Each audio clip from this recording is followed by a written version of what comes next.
In a quarter mile, merge onto I-20 East.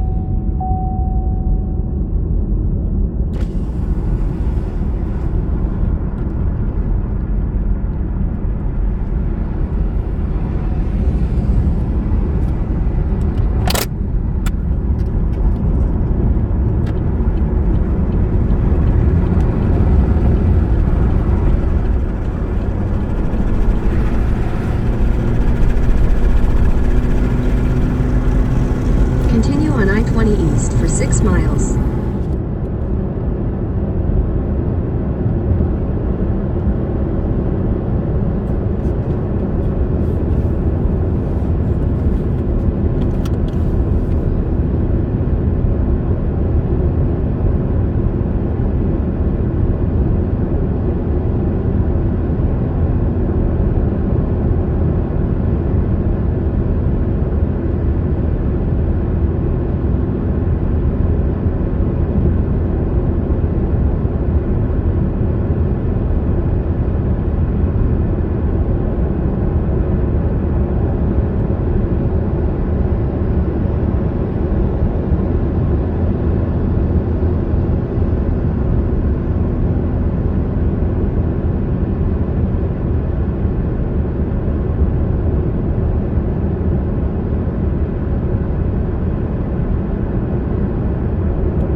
Auto.com has budget, standard, and premium options. Wiper blades, front.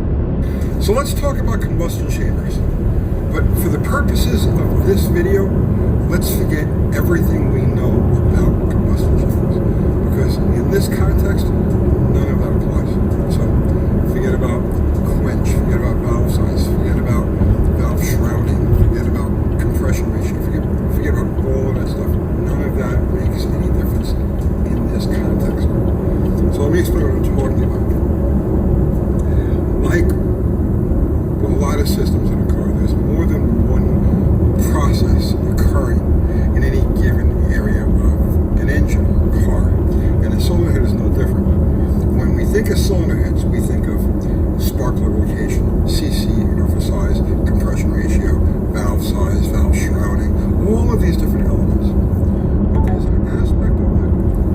cylinder head of the combustion chamber that is never talked about, but it's like really important. It's key, it's crucial, and it starts at the camshaft.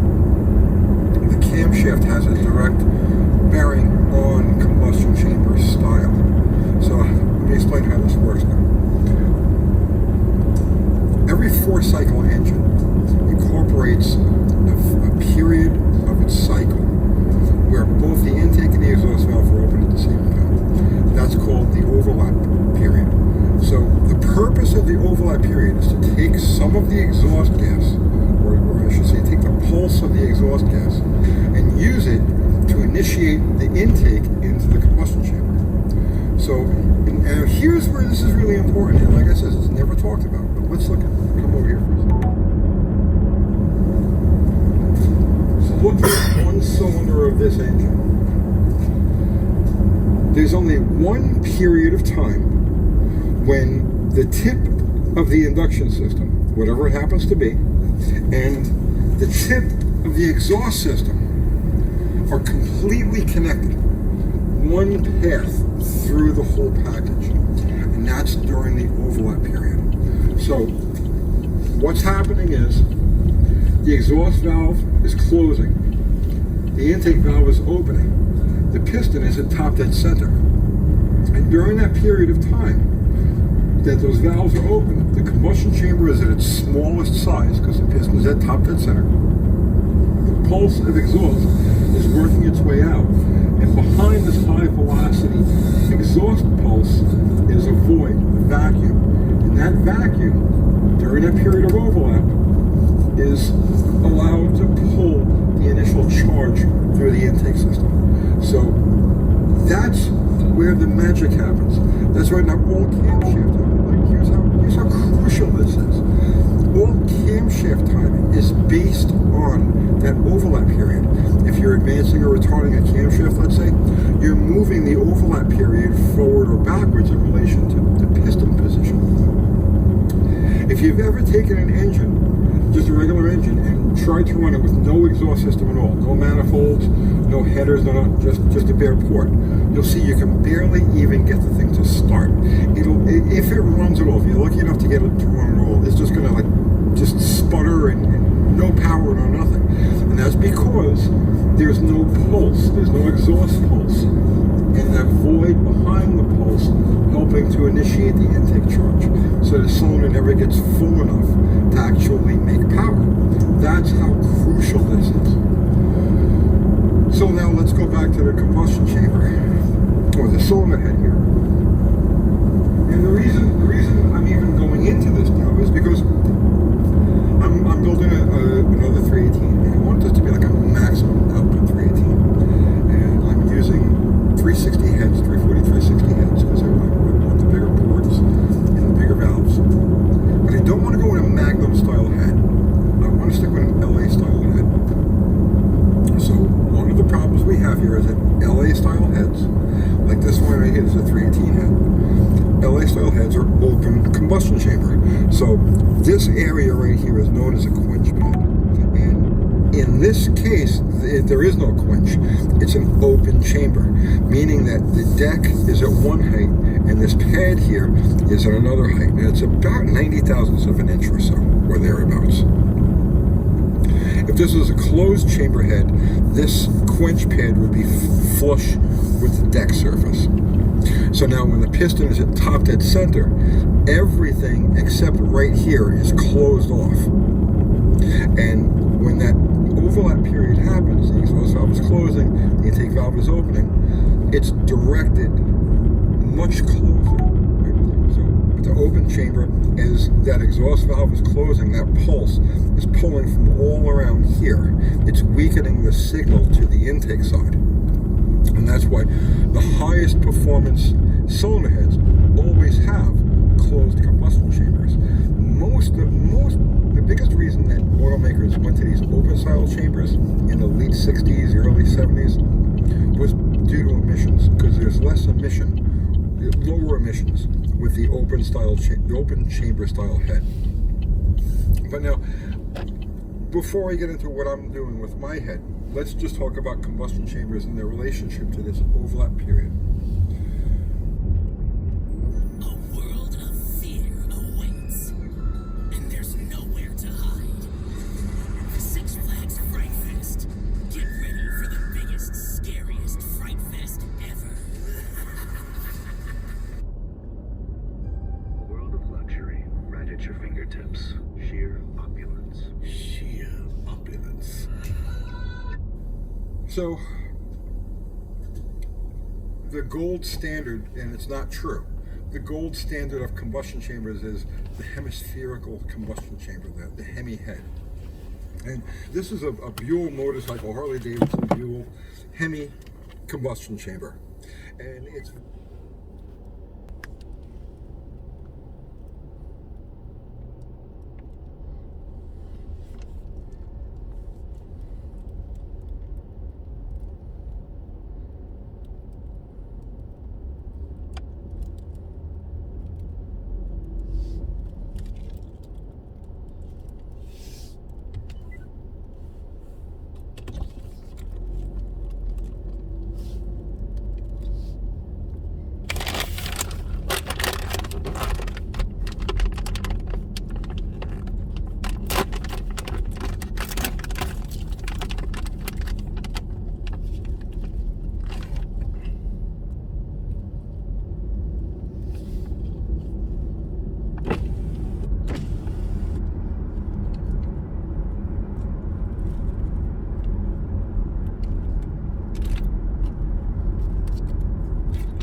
the Chrysler. And I'm going to explain the evolution.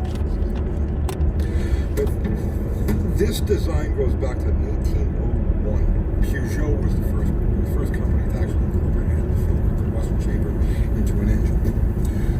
When Chrysler adopted the concept, they had used it in their different tank engines and airplane engines, but when they adopted it for road use, the whole purpose of it was to get the main purpose of it was to get the centralized spark plug.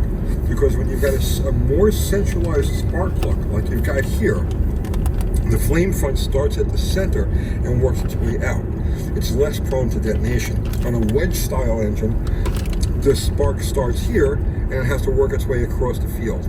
So you can have a pressure spike at this stage, at this section, and that will compete against a flame front, and you've got detonation. With the Hemi, that's cut way in half. The closer you can get the spark plug to the center of the action, the less chance there is.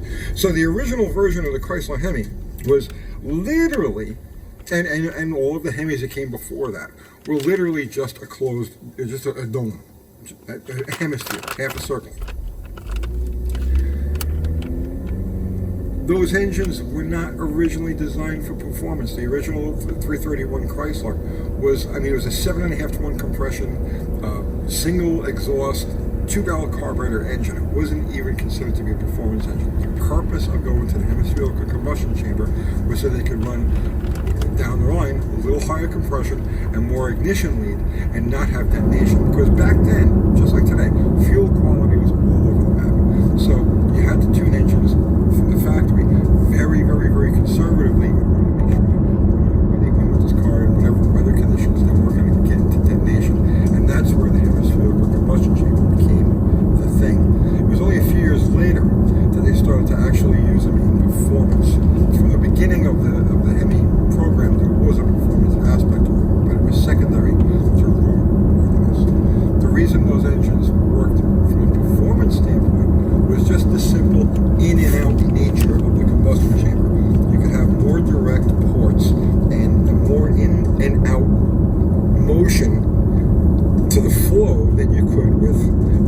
obviously it's going to come in the intake here, come straight across, out the exhaust, and out. Whereas on a wedge, it's got to come in, make a turn, and then go this way. And that's why the Hemi had an advantage, a performance advantage. As performance technology increased, manufacturers went away from the true hemispherical combustion chamber. When they released the 426 Hemi, at the time, in 1964 and 1865, it had a performance advantage, mostly because of the bigger ports and the bigger valves, and that straight through flow other engines didn't have. The wedge engine, the wedge engine, the 24 or the Rat Chevy, the big block Chevy, still had, they were limited in port size, and they didn't have that straight through. But evolution showed that when you closed down the combustion chamber, you gave a better signal to the intake side through the exhaust during that period of overlap. And so you see that all of the hemispherical combustion chamber changes, the evolutionary changes, all had to do with closing down the combustion chamber. And the Boss 429 Ford is the perfect example of that. Because the Boss 429, in addition to having a slight kick to the chamber where everything is in a direct line, the slight angle promotes swirl, so you get better combustion out of that. But mostly, they close down the combustion chambers by adding quench pads on either side, like this Buell has, and close down the chamber like this.